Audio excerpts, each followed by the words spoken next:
Hello everyone and thank you for tuning back into my YouTube channel. Today we are going to talk about Ethereum and we are going to try and understand Ethereum के advantages, disadvantages क्या है and simple language में हम ये समझने वाले हैं कि Ethereum करता क्या है। तो इस वीडियो में बहुत सारे ऐसे टर्म्स रहेंगे जो आपको पहली बार समझ में नहीं आएंगे, तो इसके लिए आपको मेरा पिछला वीडियो देखना पड़ेगा जो कि मैंने बिटकॉइन पे बनाया था। उसका लिंक डिस्क्रिप्शन में है या फिर it's on the top right as well, you can click on that video. So after seeing that video आपको ये वीडियो समझने में आसानी होगी। One thing before starting this video is that कि इथीरियम करता क्या है ये जानना इम्पोर्टेंट है। इथीरियम कैसे वो करता है ये जानना इम्पोर्टेंट नहीं है। फॉर एग्जांपल अगर आप कार खरीद रहे हो तो आपको कार की फीचर्स जानना नेसेसरी है। कार की इंजन कैसे चलती है ये जानना आपको नेसेसरी नहीं है। माइलेज कितना देती है ये जानना नेसेसरी है, लेकिन उसका ब्रेकिंग सिस्टम कैसे चलता है ये जानना नेसेसरी नहीं है। तो इन दिस वीडियो हम लोग डिस्कस करने वाले हैं about what Ethereum does and not how it does it. तो this video might not be technically correct, but easy words में आपको समझ में आ जाएगा कि इथेरियम करता क्या है and why everyone is so bullish on this project. So what is Ethereum? Ethereum is a decentralized open source blockchain with smart contract functionality that enables developers to build and deploy decentralized applications. तो इस complicated statement को हम थोड़े easy words में समझने की try करते हैं। तो सबसे पहले ये समझने के लिए कि इथेरियम क्या है, हम इसे कंपेयर करते हैं बिटकॉइन से। So like in my last video, जब मैंने बिटकॉइन के बारे में एक्सप्लेनेशन दी थी आपको, मैंने आपको ये समझाया था कि all bitcoin does is it executes and stores transactions in a decentralised way. मतलब मिस्टर एक्स को मिस्टर वाई को 2 बिटकॉइन सेंड करने हैं, तो बिटकॉइन नेटवर्क पहले चेक करेगा मिस्टर एक्स के पास 2 बिटकॉइन है कि नहीं। ट्रू, बिटकॉइन है, उसके पास 2 बिटकॉइन है। Okay, now send the bitcoin to mister Y. क्या मिस्टर वाई के वॉलेट में 2 बिटकॉइन आए? True. Okay, accept the 2 bitcoins in mister Y's wallet and record this transaction on a blockchain so that ये पूरा transaction जो है वो change ना हो सके। तो ये जो बिटकॉइन पूरा ट्रांजैक्शन करता है वो सिर्फ ट्रू और फॉल्स के बेसिस पे करता है और उसकी और कोई फंक्शनैलिटी या यूज केस नहीं है। As compare to Ethereum, Ethereum runs on smart contracts. Ethereum can deploy smart contracts. अब जो इथेरियम के फाउंडर्स है, Vitalik Buterin, Gavin Wood, Charles Hoskinson etcetera, उन्होंने ये determine किया कि the blockchain technology can be used for a lot more than just executing and recording transactions. उसके बहुत सारे और रियल वर्ल्ड यूज केसेस भी हो सकते हैं और बहुत सारे रियल वर्ल्ड प्रॉब्लम्स भी ब्लॉकचेन टेक्नोलॉजी सॉल्व कर सकता है जो कि बिटकॉइन नहीं करता है, and thus was founded Ethereum in 2015. So the easiest way for you all to understand कि Ethereum क्या है is to compare it with an operating system like Android और iOS. जैसे Android और iOS पे बहुत सारे different types of applications build कर सकते हैं हम, which can be games, which can be utility applications, financial applications, etc. वैसे ही हम Ethereum network पे बहुत सारे different kind of applications build कर सकते हैं in a decentralized way, and these applications are known as dApps or decentralized applications. अब problem क्या है कि एंड्रॉयड और iOS जो है वो एक सेंट्रल अथॉरिटी ओन करता है। Like iOS is probably owned by Apple. तो एप्पल को जब चाहिए वो ये सिस्टम चेंज कर सकता है, इस पे अपग्रेड्स ला सकता है या इस सिस्टम को डिग्रेड भी कर सकता है। जैसे हमें पता है कि आईफोन के एवरी अपग्रेड के बाद उसका प्रीवियस अपग्रेड जो है वो स्लोअर होते जाता है, which is unfair for the iPhone holders who have older phones. तो ऐसी सिचुएशन अवॉइड करने के लिए इथेरियम नेटवर्क बनाया गया है जिसपे एक सेंट्रलाइज्ड अथॉरिटी पूरे नेटवर्क को कंट्रोल नहीं करती है। The network is controlled collectively by every computer that uses the network. मतलब बहुत सारे कंप्यूटर्स रहते हैं या नोड्स रहते हैं और माइनर्स जो रहते हैं, probably you can say right now, ये लोग सब लोग मिल के ये नेटवर्क को सिक्योर रखते हैं और ये नेटवर्क को कंट्रोल करते हैं। So the decisions of upgrades or degradation etc. are not made by one single authority. बहुत सारे votes होंगे उन computers के बीच में और फिर ही कोई upgrade लाया जाएगा. So this whole system makes Ethereum much more decentralized than a centralized operating system. So like I said earlier, Ethereum पे हम बहुत सारे applications build कर सकते हैं which are known as dApps और decentralized applications. अब इन application से interact करने के लिए हमें Ether की ज़रूरत होती है which is the native currency of Ethereum. For example आप इंडिया में रह रहे हो, आपको इंडिया में कुछ खरीदना है, आपको रुपीस पे करने पड़ेंगे। आप यूएस में रह रहे हो, आपको कुछ खरीदना है, आपको डॉलर्स पे करने पड़ेंगे। आप इथीरियम नेटवर्क पे हो और अगर आपको इथीरियम नेटवर्क पे कुछ खरीदना है या कुछ यूज करना है, तो आपको उधर का नेटवर्क का करेंसी जो है ईथर, वो पे करना पड़ेगा। So I hope you all know the distinction between the Ethereum network and Ether, which is the native currency of the network.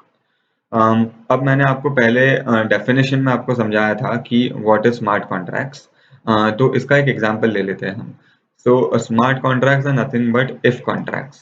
Like bitcoin के केस में bitcoin only works on true and false, like I said earlier. Smart contracts are more complicated and they have more real world use cases because they are if contracts. For example, if you stake your money in a bank, the bank will give you 12% interest on that money. If this happens, then that will happen. तो ऐसे आप millions of if contracts बना सकते हो. You can think of something as random as if Virat Kohli makes a century today, then his sponsors will credit 10,000 rupees to his account. That's another if contract. That's a smart contract. Now the best part about the smart contract is that ये जो contract है वो self executing है और tamper proof है। ये एक code में लिखा जाएगा। इसे कोड में लिखने के बाद कोई भी चेंज नहीं कर पाएगा unless most of the nodes और the computers on the Ethereum network vote to change it. So हमारे बैंक के केस में बैंक हमें इंटरेस्ट दिए बिना भाग नहीं सकती है because the contract is written in a code. और बैंक को इंटरेस्ट के पैसे कॉन्ट्रैक्ट स्टार्ट होने से पहले या कोड लिखने के वक्त ही उन्हें वो इंटरेस्ट के पैसे जमा करने पड़ेंगे वो कॉन्ट्रैक्ट को। और ये कॉन्ट्रैक्ट फिर अपने आप ही एग्जीक्यूट हो जाता है। So there are no chances of default और there are no chances of the contract becoming null और वॉइड। तो ये सिर्फ एक छोटा एग्जाम्पल है स्मार्ट कॉन्ट्रैक्ट का and it's just one of the small problems that Ethereum solves. Apart from that, some other advantages or use cases of Ethereum are NFTs, metaverse, being used as a currency, smart contracts, as I said, decentralized applications, like I said, and DeFi. तो इन 5-6 चीज़ों को हम short में आगे के video में explain करेंगे। और अगर आपको ये चीज़ें समझ में आ गई, ये एडवांटेजेस या यूज केसेस समझ में आ गए आपको क्रिप्टो के बारे में, then I'm sure your perspective about cryptocurrency and it being just a speculative asset or it being just something that is useless, it will just change completely. तो सबसे पहले अगर हम बात करें डैप्स की, तो dapps are nothing but normal applications like YouTube, Instagram, Facebook, Snapchat etcetera, but they are more decentralized and they are built on top of the Ethereum blockchain. तो फॉर एग्जांपल जैसे YouTube है, तो YouTube एक application है जिसमें हम videos post करते हैं और वीडियोस पोस्ट करने के लिए जो कंटेंट क्रिएटर्स हैं उनको YouTube पैसे देती है थ्रू द एड्स। तो प्रॉब्लम क्या होती है कि ये जो एड्स से जो रेवेन्यू आती है जो कंटेंट क्रिएटर को, उसका 60% तो यूट्यूब खुद के लिए रख देती है, खुद के लिए कट मारती है और बहुत कम पैसा कंटेंट क्रिएटर्स को एक्चुअली उनके हार्डवर्क और वर्क के लिए मिलता है। For example my friend is a professional musician, she earned exactly 23 rupees for uploading a music on Spotify and getting around 50,000 views. तो ये प्रॉब्लम होती है कंटेंट क्रिएटर्स के लिए कि एक तो एल्गोरिदम्स डिसाइड करता है कौन सा कंटेंट पुश होगा और कौन सा कंटेंट पुश नहीं होगा। सेकेंडली यूट्यूब हेडक्वार्टर्स कौन सा भी वीडियो डिलीट कर सकती है या प्रमोट कर सकती है एज पर their own convenience. And thirdly monetisation incentive जो है वो बहुत कम रहती है बिकॉज यूट्यूब खुद के लिए बहुत बड़ा कट लेती है। तो ये सारे प्रॉब्लम्स जो है वो एक सेंट्रलाइज्ड अथॉरिटी होने के कारण है। तो ये सारे प्रॉब्लम सॉल्व कर दी जाती है एक डिसेंट्रलाइज्ड एप्लीकेशन। जैसे इथेरियम पे यूट्यूब बन चुका है जिसका नाम है Theta, there is a decentralised version of Spotify on the Ethereum blockchain called as Audius. तो ये सारे जो एप्लीकेशंस है वो already millions of people use कर रहे हैं and they are solving real world problems which I just mentioned earlier. Next अगर हम बात करें NFTs की, तो NFTs पे मैंने ऑलरेडी एक काफ़ी डिटेल्ड वीडियो बना दिया है and you can find the link in the description और ऑन द टॉप राइट, तो आप वो वीडियो देख सकते हैं। बट एसेंशियली अगर NFTs की बात करें तो NFTs are nothing but digital certificates of ownership. For example आप रियल वर्ल्ड में लैंड ओन करते हो तो आपके पास एक लैंड डीड रहेगा या लैंड टाइटल रहेगा। वैसे ही आप वर्चुअल वर्ल्ड में कुछ भी ओन करोगे, कोई भी एसेट, गेमिंग एसेट या पिक्चर या वीडियो, तो उसका ओनरशिप राइट्स आपके पास होना चाहिए and that right is given to you by an NFT और बाय मिंटिंग एन NFT। ना उसके बहुत सारे रियल वर्ल्ड यूज केसेस है. For example gaming NFTs have a different use case, art NFTs have a different use case, music NFTs have a different use case. So all that I have discussed in the video at length, तो आप जाके वो video देख सकते हो, and I am sure it will be very informative for you, so do check that video out. तो next अगर हम बात करें डीफाई की या डिसेंट्रलाइज्ड फाइनेंस की, तो ट्रेडिशनल फाइनेंस के लोएस्ट लेवल्स पे हम कह सकते हैं कि traditional finance is all about borrowing and lending. अगर आपके पास कम पैसे हैं तो आप उधार लेते हो, अगर आपके पास बहुत पैसे हैं तो आप उधार देते हो, और उस उधारी पे आप इंटरेस्ट मांगते हो. तो at the lowest level, traditional finance is about borrowing and lending, and other things also happen in the traditional financial system like insurance and trading, opening derivatives and liquidity providing, staking, etc etc. तो ये सारे traditional finance के जो tools हैं वो एक decentralised वे में banks के बदले हम पीयर टू पीयर कर सकते हैं on the Ethereum network. For example अगर मैं आवे पे आ जाऊँ, तो आवे is nothing but an open source liquidity protocol for earning deposits and borrowing assets. मतलब यही कि आपके पास ज्यादा पैसे है तो आप उधारी दे दो एंड इस प्रोटोकॉल को पैसे दो, और ये प्रोटोकॉल आपको 4% इंटरेस्ट देगा. अगर आप नॉर्मल बैंक्स पे जाओ तो बैंक्स आपको यूएस में 0.5%, 1% इंटरेस्ट देगी. इस प्रोटोकॉल में आप पैसे जमा करोगे तो ये प्रोटोकॉल आपको 4 to 10% इंटरेस्ट देगा, depending on which crypto you are depositing in the protocol. तो बैंक्स की जो शॉर्टकमिंग्स है, जो इंटरेस्ट रेट्स कम है, जो रिटर्न्स या यील्ड्स जो है जो बड़े बड़े कंपनीज चेस करते हैं वो जो प्रोवाइड नहीं कर पा रही है, वो ये सब जो क्रिप्टो प्रोजेक्ट्स है वो प्रोवाइड कर रहे हैं. So if I go on DeFi Llama, तो आप देख सकते हो कि total value locked in decentralised financial applications in the crypto world are 209 billion, out of which सिर्फ इथेरियम नेटवर्क के डीफाई एप्लीकेशंस पे 114 बिलियन लॉक्ड है, which means it has a dominance of more than 50%.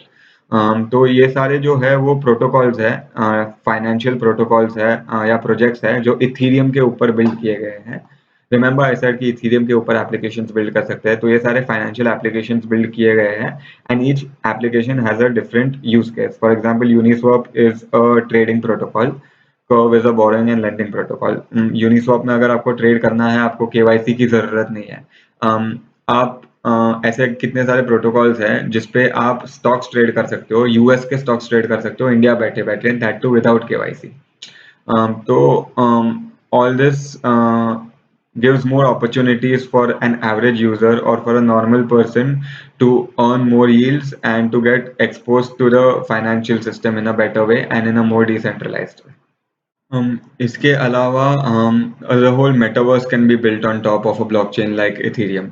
तो metaverse क्या है? Metaverse is nothing but a digital world जहाँ आप अपना एक खुद का डिजिटल कैरेक्टर बना सकते हो. उस कैरेक्टर को आप अपने हिसाब से एक्सेसरीज बाय कर सकते हो, उसको अपग्रेड कर सकते हो, गेम्स खेल सकते हो, उसके साथ पैसे कमा सकते हो, ईथर कमा सकते हो, और उस ईथर को आप ट्रेड कर सकते हो for real money. So the more time you spend in the metaverse, the more you can upgrade your characters, the more you can collect more ether or collect more treasures which are inside the blockchain, which can be traded for real money in the end through decentralized applications and decentralized exchanges. तो metaverse समझने के लिए एक सबसे easy और fun way है, आप Ready Player One करके एक मूवी है, ये देख सकते हो. If you see that movie, you'll understand what the metaverse is all about, and you know why big companies are rebranding themselves to establish a higher dominance in the metaverse niche. And last but not the least, Ethereum can also be used as a currency like Bitcoin. जैसे हमने discuss किया, bitcoin का एक ही use case है to execute and record transactions over the blockchain. जैसे bitcoin पे हम बिटकॉइन नेटवर्क पे हम दूसरे लोगों को बिटकॉइन सेंड एंड रिसीव कर सकते हैं, वैसे ही इथेरियम नेटवर्क पे हम दूसरे लोगों को ईथर सेंड और रिसीव करा सकते हैं. However, Ethereum as compared to Bitcoin is not limited in nature. However, it is still deflationary. मतलब इसके पीछे एक बहुत इंटरेस्टिंग कॉन्सेप्ट है. फॉर एग्जाम्पल बिटकॉइन हमने डिस्कस किया था, there are only 21 million bitcoin in existence. वैसे ही इथेरियम के केस में Ethereum is programmed in such a way that there are only 18 million ether issued every year on the Ethereum network. मतलब every year 18 million ether issue होंगे over the Ethereum network. So आप सोचते रहेंगे कि इसकी वजह से सप्लाई ऊपर जा रही है तो प्राइस नीचे जानी चाहिए. However, this is not the case because Ethereum पे फिलहाल ऐसा एक अपग्रेड आया था जहाँ पे जो ट्रांजैक्शन फी जो है वो बर्न की जाएगी in order to compromise for the new issuances of ether. For example, अगर मैं मेरे MetaMask wallet पे जाऊँ, here you can see I have 0.3406 ether. अभी मुझे ये इथेरियम नेटवर्क पे एक ट्रांजैक्शन करना है. So I want to switch my ether and I want to convert it into dollars. I want to withdraw it into dollars. तो मुझे मेरा ether जो है वो $1000 में कन्वर्ट करना है. I have 0.3406 ether worth $1000. तो मैं ये swap करने जाऊंगा. सपोज मैं ये करूंगा नहीं, एक्चुअली ये सिर्फ आपको दिखाऊंगा. तो ये मेरे को $1000 का स्वैप करने के लिए $30 का एक गैस फी, $30 का ट्रांजैक्शन फी या 0.01209 ईथ जो है वो ट्रांजैक्शन फी में नेटवर्क को पे करना पड़ेगा. तो ये जो ट्रांजैक्शन फी था वो जो नेटवर्क जो है वो ऑटोमेटिकली बर्न कर देगा. मतलब that 0.1029 ETH whatever was the transaction fee that I paid worth $30, that much ether will go out of circulation forever from the Ethereum network. So basically 18 million new ether is issued every year, लेकिन Ethereum network पे इतने सारे transactions हो रहे हैं और ये transactions का जो एक छोटा सा part रहता है, not all of it is burnt but a small part of it is burnt. तो इन रियलिटी प्रोबेबली 18 मिलियन से ज्यादा ईथर जो है एवरी ईयर बर्न हो रहे हैं as compared to in opposition to the 18 million ether that is issued, which makes ether deflationary at many times and not inflationary. तो इसकी वजह से जो ether का प्राइस एक्शन है वो भी अपवर्ड मूविंग ट्रेंड पे है because the price action is not suppressed by higher supply. So these are some of the real world use cases of Ethereum or the Ether token that I could think of. लेकिन Ethereum के कुछ disadvantages भी है फिलहाल. For example Ethereum जैसे मैंने बोला आप Android से कंपेयर कर सकते हो, लेकिन अज्यूम करो आप Android पे WhatsApp डाउनलोड करते हो और आपको एक मैसेज सेंड करने को $30 फीस लगती है और 15 मिनट लगते हैं. So that is how usable Ethereum is right now for the common public. इतना महंगा है और इतना स्लो है. However, इसके लिए Ethereum का एक अपग्रेड आ रहा है Ethereum 2.0 which will reduce the transaction fee from around $30 जो अभी है तो आप कह सकते हो $1-2 के रेंज में आ जाएगा.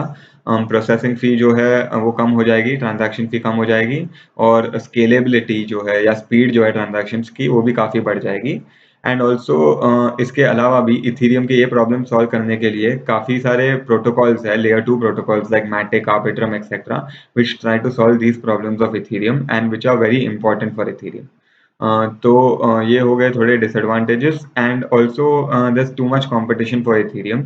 जैसे Ethereum के जो problems है वो solve करने के लिए already इतने सारे projects आ चुके हैं which are better than Ethereum in terms of speed and scalability.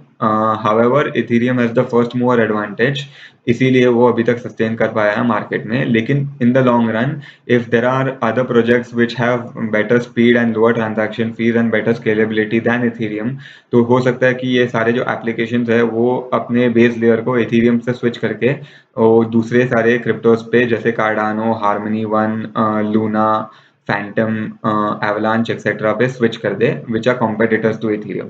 तो Ethereum की कंपटीशन भी बहुत ज़्यादा हाई है.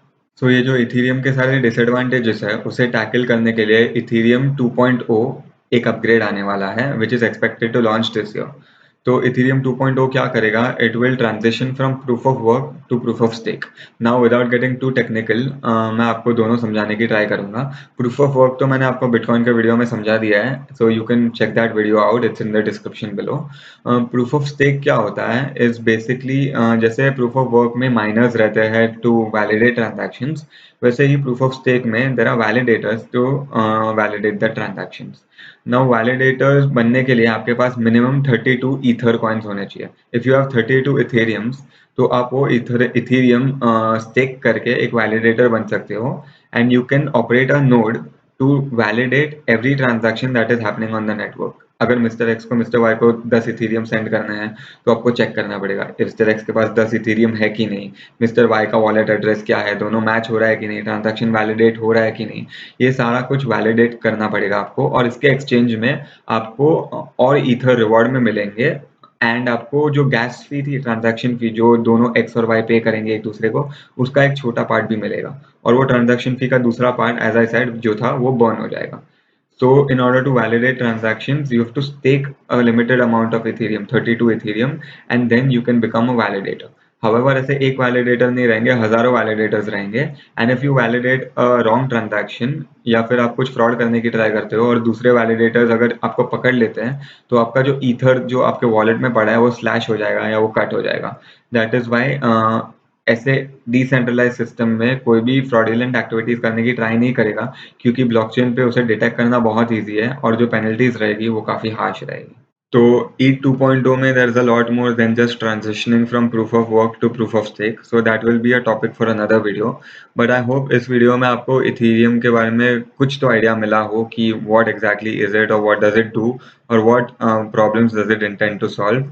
And I hope कि आपको ये वीडियो पसंद आया हो, and if you like the video please like, comment, share and subscribe to my channel, and I'll see you all next time with my next video.